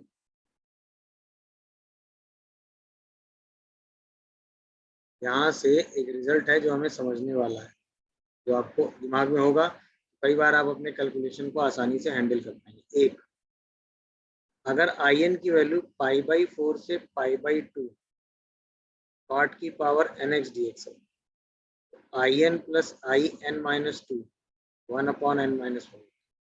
सेम, अगर आई एन की वैल्यू 0 से कितना 4, बोलो भाई, 10 की पावर nx dx है, तो आई एन प्लस in-2 कितना होता है?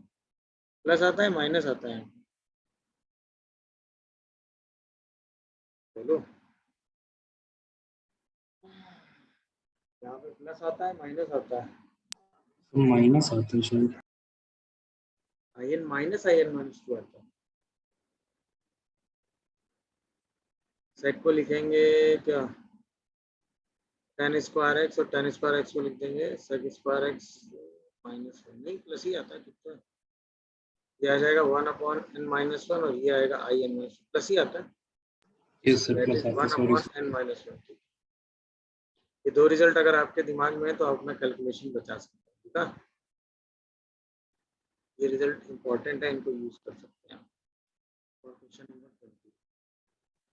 ओके, कॉट वाले में π/4 से π/2 होता है, और 10 वाले में 0 से π/4 होता है। दोनों रिजल्ट सेम होते हैं। दोनों रिजल्ट कैसे होते हैं? सेम। सेम है भी ना, क्योंकि दोनों इंटीग्रेशन सेम ही लिखे हैं ना। सोचो तो, अगर हमें यहाँ से यहाँ जाना है तो हम x को रिप्लेस कर दें π/2 माइनस t से, देखो सेम रिजल्ट आएंगे कि नहीं? अरे हाँ या ना? यस। दोनों इंटीग्रेशन सेम लिखे हैं ना? चलो गुड। चलिए, आफ्टर दिस 20, नेक्स्ट और 21। ax e की पावर x -1, ax e की पावर x +1। सबसे पहले लिमिट एग्जिस्ट कर रही है, इसकी वैल्यू b है तो a -2 होता है। तो इसको देखो, e की power 4x -1/4x extended to 0 पर 1 हो गया। यहाँ पर बचा ax × 4x²। अब हम क्या करेंगे? e की पावर 4x का एक्सपेंशन ओपन कर दें। तो e की पावर x का एक्सपेंशन आपको पता होता है ना, 1 + x/1 factorial, x² 2 and so on. बस सीधा ये एक्सपेंशन हमने ओपन किया, ये आ गया ax 4x 4x² 2 factorial 4x 3 factorial. हमें x³ से आगे जाने की जरूरत है नहीं। अब अगर ये लिमिट एग्जिस्ट कर रही है तो यहाँ पर x का कोफिशिएंट क्या होना चाहिए? 0। x के कोफिशिएंट को 0 कर दो तो a4 आ गया, और जो x स्क्वायर का कोफिशिएंट है वो आएगा आपका -16/2 फैक्टोरियल, -16/2 फैक्टोरियल और इंटू डिवाइड बाई 4 है तो -8/4 है। ये किसके बराबर होगा? लिमिटिंग वैल्यू b के। a4 आ ही रहा है तो b माइनस हाफ आ जाएगा। a और b आ गए, a-2 भी निकालेंगे 5। ये तरीका सबको समझ में आया कि नहीं? बोलो भाई, यस सर। ये तरीका क्लियर हुआ सबको कि नहीं? किसी को कोई कंफ्यूजन आ रहा हो इस तरीके में तो बता सकता है तुरंत।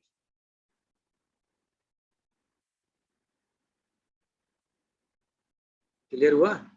अच्छा, इसी क्वेश्चन को चाहो तो आप ऐसे भी अटेम्प्ट ले सकते थे।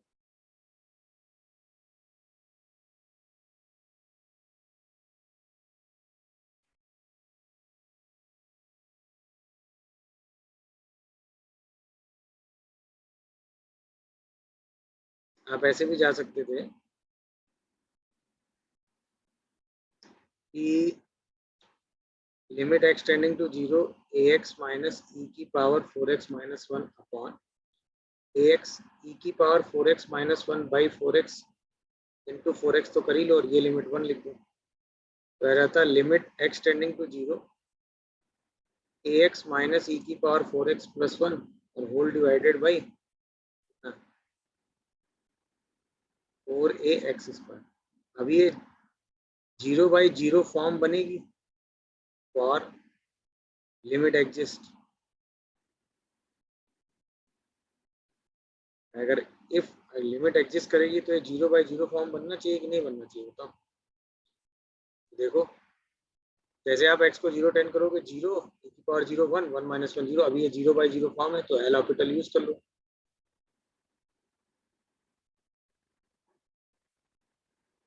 जैसे आप एल ऑर्बिटल यूज करोगे तो डिफरेंशिएट करोगे तो आएगा limit x tending to 0 a minus 4 e की पावर 4x अपॉन 8ax। अभी भी for exist, if limit exist तो अभी भी ये कौन सी फॉर्म बननी चाहिए? 0/0 फॉर्म बननी चाहिए कि नहीं? तो डिनोमिनेटर तो 0 जा यस रहा है, न्यूमरेटर को भी 0 जाना पड़ेगा। वहां से a माइनस 4 की वैल्यू क्या आ जाएगी? 0। अब 0/0 फन बन गया तो हम फिर से क्या यूज कर सकते हैं? L orbital. फिर से एल ऑर्बिटल रूल यूज करेंगे तो लिमिट x टेंडिंग टू 0 अब की है कितना आएगा? -16 e की पावर 4x अपॉन 8 है। अब ये लिमिट b होनी चाहिए। बोलो, जैसे आप a की वैल्यू 4 यहाँ रखोगे है कि नहीं, तो b की वैल्यू तुरंत आपको क्या मिल जाएगा? Minus half. a मिल गया, b मिल गया, अब हमें a-2 भी चाहिए तो 4 + 1 आंसर 5 आ गया। कितने लोगों को ये बात समझ में आ रही है बताओ? Yes sir. Yes sir. तो आप ऐसे भी कर सकते हो। तो हमने यहाँ सीखा ना कि अगर लिमिट एग्जिस्ट कर रहा है तो 0/0 फॉर्म मेंटेन करेंगे। तो अगर न्यूमरेटर 0 नहीं है तो उसको 0 बना लेंगे। पहले में 0 था, 0/0 सीधा। दूसरे में लिमिट अभी भी एग्जिस्ट कर रही है तो ये सर्टेनली 0 होना चाहिए। ये 0 बनाएंगे तो आप ए निकाल लोगे, बी निकालो। आप ऐसे भी जा सकते हो इस सेम क्वेश्चन में। मेरी बात समझ में आ रही है कि नहीं? बोलिए। नेक्स्ट आइए क्वेश्चन नंबर 2 में। अब देखो क्वेश्चन नंबर 2 क्या था? आपको एक फंक्शन दिया हुआ था और आपको ये बताना था कि नॉन डिफरेंस। अरे इस टाइप के क्वेश्चन में तो हम सीधा ग्राफ बना लेते हैं। तो सबसे पहले मॉड x -2 से कहाँ है? -3 है। तो हमें ग्राफ बनाना है किसका? Minimum of mod x and 2 - x square का, है कि नहीं? तो बस हम इसका ग्राफ बना के देख लेते हैं। एक बार इसका ग्राफ हमने डन कर लिया, बाकी तो क्वेश्चन में कुछ है नहीं। चलो इसका ग्राफ देखो कैसे बनाया हमने। क्वेश्चन नंबर 2 में इसका ग्राफ कैसे बनाया? सबसे पहले तो मॉड x वाली चीज सिंप्लीफाई कर लो। तो पहले हम इसका ग्राफ बना रहे हैं मिनिमम वाले का। हमें पहले ग्राफ देखना है मिनिमम ऑफ क्या? Mod x and 2 - x square. वो भी कहाँ से कहाँ तक? जब x सिर्फ -2 से 2 है। तो आ जाओ, -2 से 2 की अगर हम बात करें, 2 - x स्क्वायर को देखो तो 2 - x स्क्वायर के 2 रूट आएंगे, -√2 एंड +√2। तो y = x square, y = -x square और 2 से इसको ऊपर शिफ्ट कर दो। तो जैसे आप 2 से इसको ऊपर शिफ्ट करोगे ये कुछ ऐसा बन रहा है।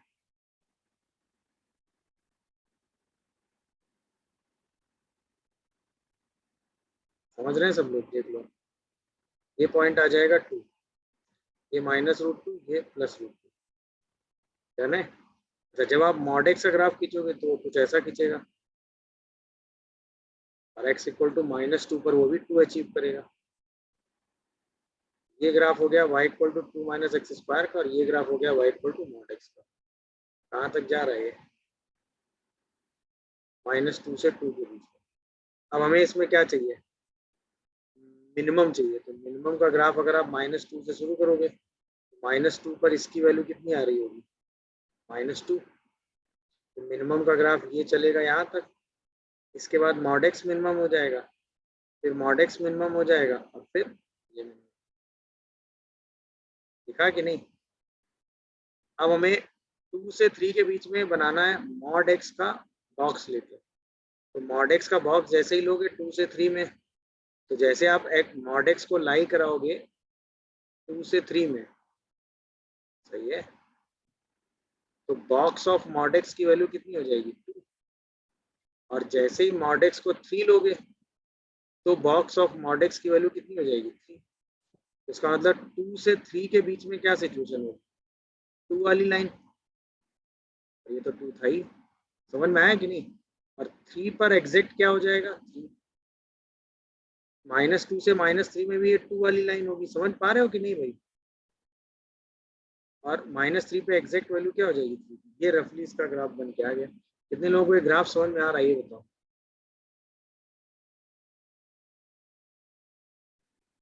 इसका ग्राफ यही कैसे बनाया, क्या ये बात समझ में आई? नहीं आ रही है? Yes, sir. अब हमें इसमें क्या काउंट करना है?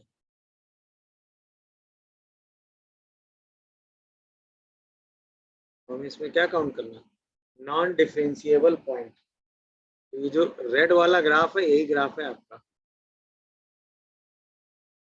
ये ग्राफ यहाँ से लेके यहाँ तक है, यहाँ पर एरो लगा हुआ है क्योंकि डॉट यहाँ है। ये ग्राफ यहाँ से लेके यहाँ तक है, यहाँ एरो लगा हुआ है क्योंकि डॉट। नॉन डिफरेंशिएबल पॉइंट देखना शुरू करो। नॉन डिफरेंशिएबल पॉइंट हमें कहाँ से कहाँ देखने, बस ये देख लो, -3 से 3 में। तो 1, 2, 3, 4, 5, 6, 7। मेरी बात समझ में आ रही है कि नहीं? बोलो। अरे Yes, हाँ, है sir. ना? बट -3 से 3 में ओपन इंटरवल में बताने, तो -3 और 3 हटा दोगे तो कितने बचेंगे? ग्राफ समझ में आया कि नहीं सबको? बताओ।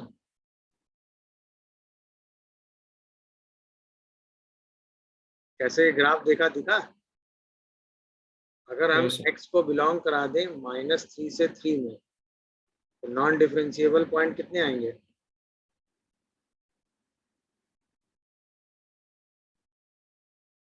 ओपन इंटरवल में पूछा गया आपसे।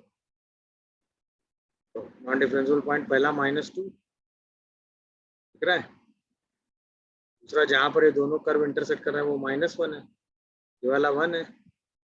-2, -1, 0, 1 और 2 है। वैसे आराम से काउंट कर लो, जहां पर क्या आ रहा है, नॉन डिफरेंशिएबल या शार्प एजेस। ये नॉन डिफरेंशिएबल होगा, ये शार्प एजेस होगा। तो 3 शार्प एज की वजह से और 2 नॉन डिफरेंशिएबल की। अगर इसी क्वेश्चन में पूछा गया होता ऐसे पॉइंट बताओ -3 से 3 के बीच में जो डिसकंटिन्यूअस भी है और नॉन डिफरेंशिएबल भी है, तो डिसकंटिन्यूअस 2 पॉइंट हो गए कि नहीं? Yes, sir. और -3 से 3 के बीच में डिसकंटिन्यूअस कितने पॉइंट है? 4. बाउंड्री पॉइंट भी आ गया। चलिए, ये एनालिसिस डन हो गया। नेक्स्ट आइए इस पे, the remainder x is divided by 4 is 3। अच्छा, x को जब हम 4 से डिवाइड करते हैं तो रिमाइंडर 3 आता है। इसका मतलब x को हम 4 लैम्डा प्लस 3 ले सकते हैं। गुड। तो 2020 प्लस x की पावर 2022 का रिमाइंडर बताना है, ठीक है? 2020 प्लस 4 लैम्डा प्लस 3 लिख दिया। हाँ या ना? यहाँ से अगर हम 4 कॉमन करें तो 505 प्लस लैम्डा, इसको हम लिख सकते हैं 4 लैम्डा 4p प्लस 3। p एक इंटीजर हो गई। 4 प्लस 3 की पावर 2003 देखोगे, इसको लिख दो 4p प्लस 3 का होल स्क्वायर, क्योंकि हमें 8 से डिवाइड करना है। 4p प्लस 3 का होल स्क्वायर की पावर 1001। इसको ओपन करो तो 16p स्क्वायर 8 से डिवाइड, 24p 8 से डिवाइड, प्लस 9 आ गया। अब ये 8 से डिवाइड, ये 8 से डिवाइड, इसको 8 + 1 लिख दो, तो रिमाइंडर 1 आ गया। नहीं समझे? हम अपने पूरे नंबर को 8 से डिवाइड कर लें और फिर रिमाइंडर 1 लगा दें। क्लियर हो रहा है कि नहीं? हमने इसको ओपन क्यों किया, समझ में आया? क्योंकि जब हम देखेंगे 4 स्क्वायर 8 से डिवाइड हो रहा है, 4 इंटू 3 का स्क्वायर भी 8 से, 4 इंटू 3 इंटू 2 भी 8 से डिवाइड हो रहा है, और 3 का स्क्वायर 9 आएगा, और 9 को हम 8 प्लस 1 लिख ही सकते हैं, तो रिमाइंडर 1 आ जाएगा। भाई भाई समथिंग पूरा नंबर 8 से डिविजिबल प्लस 1, तो ये तो हमने पढ़ा है ना कि अगर हमें रिमाइंडर निकालना हो x प्लस 1 की पावर n बाई x का, तो 1 आता है। अगर हमें रिमाइंडर x प्लस 1 की पावर n बाई 1 का निकालना हो तो हमेशा 1 आता है। बस हमने वही किया, 8 से पूरा पूरा डिवाइड है और प्लस 1, तो आंसर क्या आएगा 1। क्या ये बात समझ में आ रही? थर्ड क्वेश्चन में बोलो। Yes, sir. थर्ड के बाद अगली सिचुएशन देखो, a line common tangent of this and this curve. इन दोनों की कॉमन टेंजेंट है, दोनों स्टैंडर्ड है, दोनों के लिए एम स्लोप टेंजेंट की इक्वेशन लिख के बराबर कर दो। y equal to mx plus 1/m पहले के लिए हो गई, और y equal to mx minus 3 plus minus 9 root under 1 का दूसरे के लिए हो गई। जैसे दोनों कंपेयर करोगे तो minus 3m plus minus root under 1 plus 3m square 1/m आ जाएगा। आया ना?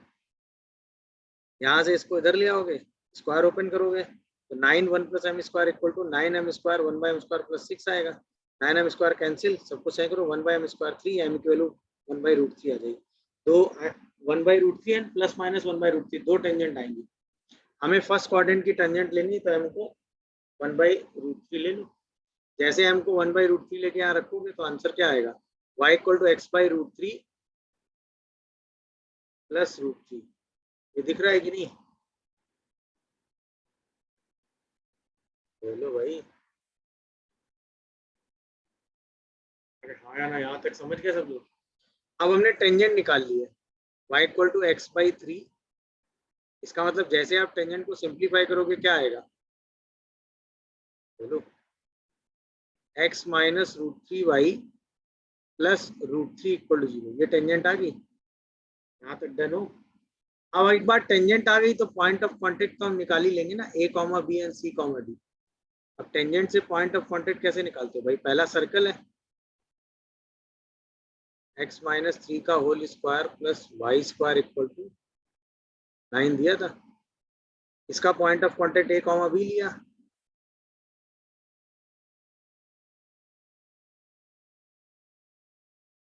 a कॉमा बी पे टेंजेंट लिख ली कि नहीं?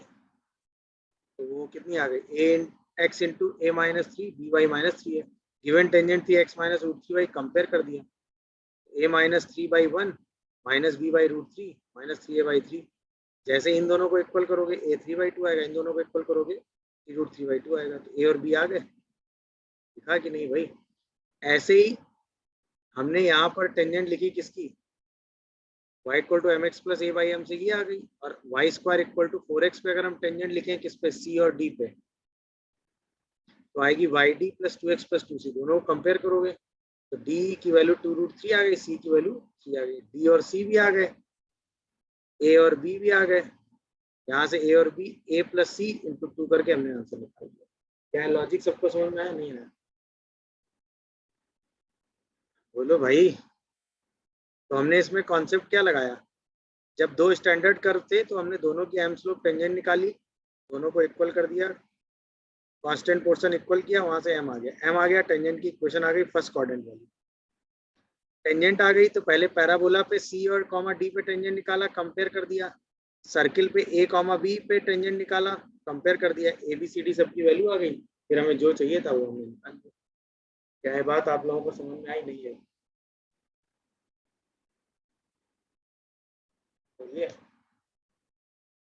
क्लियर है? गुड। नेक्स्ट आइए क्वेश्चन नंबर 5 की बात करते हैं।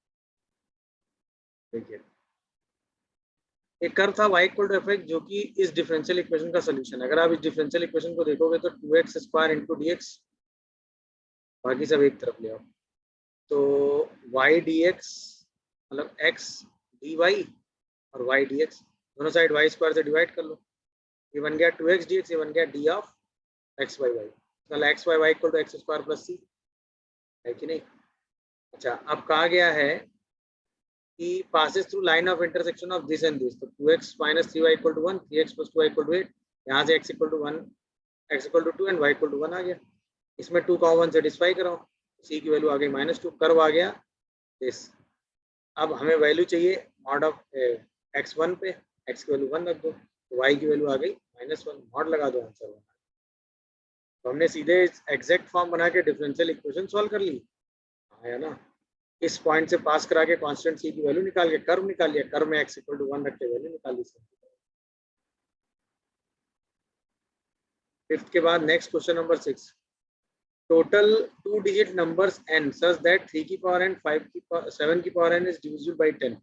ओके, 3 की पावर n 7 की पावर n को अगर हमें 10 से डिविजिबल करना है, सही है, तो इसका मतलब इन दोनों नंबर के सम की वजह से लास्ट डिजिट 2 आनी चाहिए. अब अगर हम 3 की पावर n को देखें तो अगर नंबर 4 से मल्टीपल होगा तो लास्ट डिजिट 1 होगी, 4 से मल्टीपल +1 होगा लास्ट डिजिट 3 होगी, 4 से मल्टीपल +2 होगा लास्ट डिजिट 9 होगी, 4 से मल्टीपल +3 होगा लास्ट डिजिट 7 होगी. अगर हम 7 देखें, 4 का मल्टीपल होगा तो लास्ट डिजिट 1, 4 के +1 टाइप होगा तो 7, 4 के +2 टाइप होगा तो 9, 4 के +3 टाइप होगा तो 3. यानी हमने लास्ट डिजिट निकाली है. अब दोनों के सम में लास्ट डिजिट 0 कब होगी? जब नंबर 7 और 3 हो या 7 और 3. इसका मतलब नंबर या तो 4 के +1 हो या 4 के +3, यानी नंबर ऑड हो. तो यानी कि 2 डिजिट के जितने भी ऑड नंबर्स हैं वो काउंट कर लो. ऑड नंबर होंगे 11, 13, 15 से लेके 99 तक, सारे नंबर एपी में होंगे. तो 99 - 11/2 +1, आंसर इज 40. यानी हमने देखा कि n अगर ऑड होगा तो 7 की पावर n + 3 की पावर n का लास्ट डिजिट हमेशा 10 आ जाएगा. तो अब हमने वही देख लिया, क्योंकि अगर नंबर ऑड आएगा तभी 1 से 3 आएगा, 1 से 7, या इधर से 7 इधर से 3, दोनों का सम लास्ट डिजिट 0 बना पा रहा है. तो 7 में सबसे पहले हमें इस मॉड को ओपन करना है -2 से 2 के बीच में. बस -2 से 2 के बीच में मॉड ओपन कर लो. x² - x + 1 को देखोगे तो ये x + 1 और x - 2 बनेगा, यानी -1 और 2. और हमें चाहिए -2 से 2 में. तो पहला रीजन क्या आएगा, -2 से जब आप -1 तक जाओगे तो ये पॉजिटिव ओपन होगा, दिख रहा है, 3 कॉमन कर लिया है. और जब आप -1 से 2 जाओगे तो ये नेगेटिव ओपन होगा. सीधा इंटीग्रेशन कर दिया, सिंप्लीफाई करके वैल्यू रख दिया आंसर में. समझ रहे हो?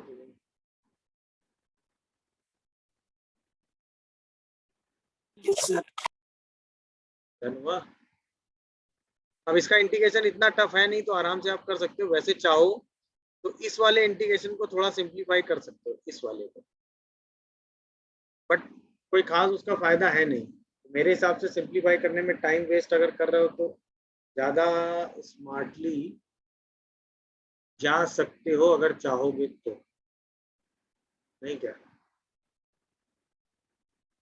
मतलब, अगर इसका इंटीग्रेशन करना चाह रहे हो तो इसके इंटीग्रेशन को थोड़ा सा कैलकुलेशन बचा सकते हो अगर आप स्मार्टली कर रहे हो तो. चलो वो टेक्निक बता देता हूँ कि आप अपना कैलकुलेशन कैसे बचा सकते थे.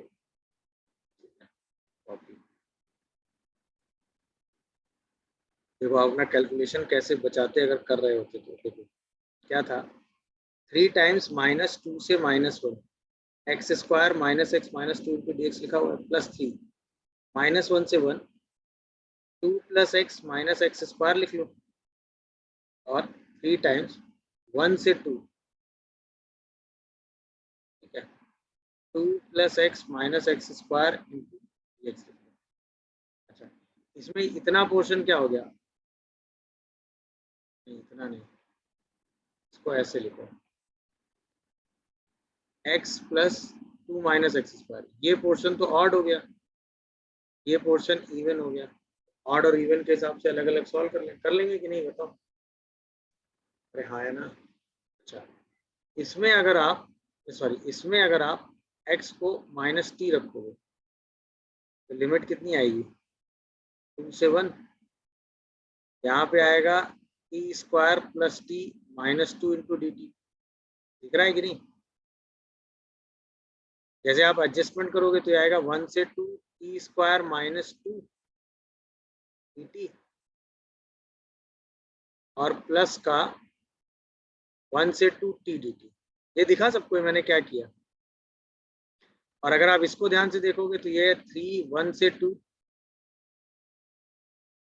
x sorry 2 minus x square into D x और प्लस 3 टाइम्स ऑफ 1 से 2 x इंटू डी एक्स। ये और ये क्या हो गए, कैंसिल आउट। तो अल्टीमेटली जो इंटीग्रेशन बचा वो क्या बचा, 6 टाइम्स ऑफ 1 से 2 x इंटू डी एक्स और प्लस माइनस 1 से 1 इसको 2 टाइम्स ऑफ 0 से 1 2 minus x square into D x. आप जल्दी से कर दो, एक्स स्क्वायर बाई 2 1 से 2 6 मल्टीप्लाई कर दो और 2x minus x cube by 3 0 से 1 कर दो। समझ रहे हो कि नहीं? तो 4 to 12 ही आ गया और 2 माइनस 1 बाई 3 10/3 ये आ गया। जैसे ही सिंप्लीफाई करोगे आंसर कितना आ गया, 46/3 कर दिया।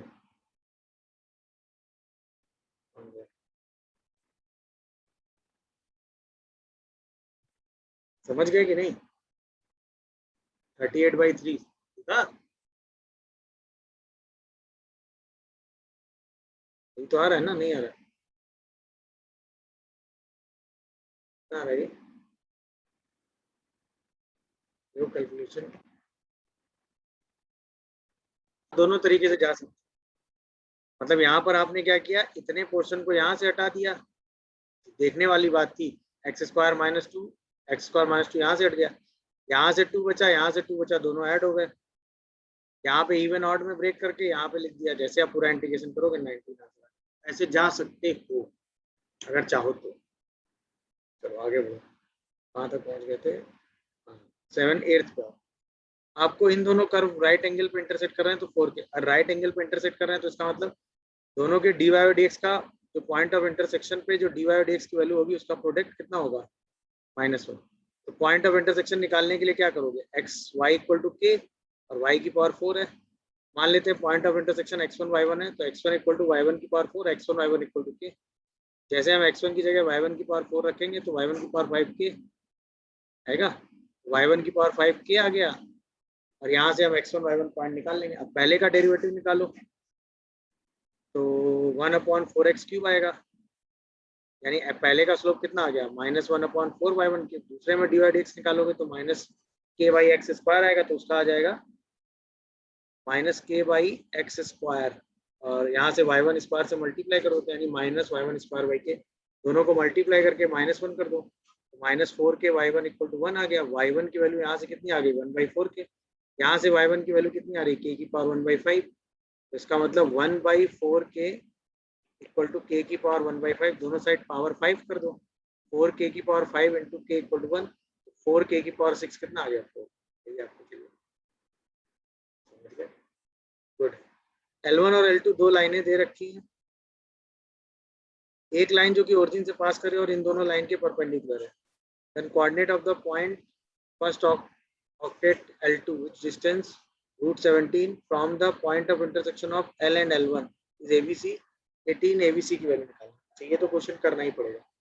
सबसे पहले दोनों लाइनों का DRS लिख लिया, पहली लाइन का है 1 2 2, दूसरे का 2 1 1, दोनों के परपेंडिकुलर लाइन का DRS निकाल लिया क्रॉस प्रोडक्ट लेके। लाइन ओरिजिन से पास कर रही है तो लाइन की इक्वेशन लिख ली, भाई लाइन ओरिजिन से पास कर रही तो 0 plus lambda times of base, ठीक है। अब हमें चाहिए L और L1 का पॉइंट ऑफ इंटरसेक्शन। L1 का जनरल पॉइंट लिख लिया और L का जनरल पॉइंट लिख लिया, दोनों का पॉइंट ऑफ इंटरसेक्शन निकाल लिया, है कि नहीं? तो इसका जनरल पॉइंट आएगा 3 + t - 1 + 2t एंड दिस, इसका जनरल पॉइंट -2 लैम्डा 3 लैम्डा और -2 लैम्डा। यहाँ से t और लैम्डा की वैल्यू निकाल ली, t और लैम्डा की वैल्यू कोई भी रख दो, चाहे t चाहे लैम्डा। जैसे आप t की वैल्यू 1 रखोगे तो a पॉइंट आ जाएगा जो L और L2 का पॉइंट ऑफ इंटरसेक्शन है, सॉरी L और L1 का। अब मिल गया पॉइंट। अब आगे आते हैं, एक पॉइंट हमें किस पे लेना है, L2 पे। L2 पे हमने पॉइंट ले लिया 3 + 2s 3 + 2s 2 + s, उसकी इस पॉइंट 2 - 1 2 से डिस्टेंस निकाल ली, उसको √17 के बराबर कर दिया, वहां से s की वैल्यू आ गई -2 और -10/3। अब हमें पॉइंट कहाँ चाहिए, फर्स्ट ऑक्टेट में, मतलब XYZ सब पॉजिटिव चाहिए। अगर हम -2 रखेंगे तो पॉइंट फर्स्ट कोऑर्डिनेट में नहीं आएगा, तो -10/9 रख के पॉइंट निकाल दिया। एक बार पॉइंट आ गया तो a + b + c निकाला और उसको 18 से मल्टीप्लाई करके आंसर। Answer is 44। और इस क्वेश्चन में इतना कैलकुलेशन आपको करना पड़ेगा, और कोई रास्ता आपके पास नहीं। सबसे पहले हम क्या करेंगे, L और L2 के परपेंडिकुलर लाइन का DRS ओरिजिन से पास करती हुई लाइन लिखेंगे। फिर इस लाइन L और इस लाइन L1 का पॉइंट ऑफ इंटरसेक्शन निकालेंगे, दोनों के जनरल पॉइंट को सेम करके। वहां से वो पॉइंट ऑफ इंटरसेक्शन आएगा, उसकी L2 पे एक जनरल पॉइंट लेंगे, उससे डिस्टेंस निकालेंगे, उस डिस्टेंस को इक्वल करके स्मॉल s की वैल्यू निकालेंगे। स्मॉल s की दोनों में से वो वैल्यू यूज करेंगे जिससे पॉइंट फर्स्ट क्वाड्रेंट में आ जाए, और इसके बाद ABC की वैल्यू निकाल के सिंपलीफाई करें। और कोई रास्ता आपके पास नहीं। 9 के बाद लास्ट क्वेश्चन 10 है। वेग वेक्टर ए दिया, वेक्टर बी दिया, area of parallelogram whose adjacent side of A and B. तो ए क्रॉस बी निकाल लो, ये आ गया, सही है। Mod of A cross B निकालो, ये आ गया, ठीक है। Mod of A cross B का ट्वाइस, भाई अगर adjacent side mod of A cross B है तो area mod of A cross B हो गया। Mod of A cross B है 2 दिया हुआ, अल्फा की वैल्यू 2 आ गई। एक बार अल्फा आ गया, एक बार अल्फा आ गया, तो अब ए डॉट बी हमें निकालना है। ए डॉट बी मल्टीप्लाई कर दो तो क्या आ जाएगा, 3 minus alpha square plus 3। Alpha 2 निकाली चुके हो, ए डॉट बी। पैरेललोग्राम का एरिया ए क्रॉस बी से निकाल लो और सिंपलीफाई करो, पास होना है। ये सारे क्वेश्चन थे डन। Yes, sir.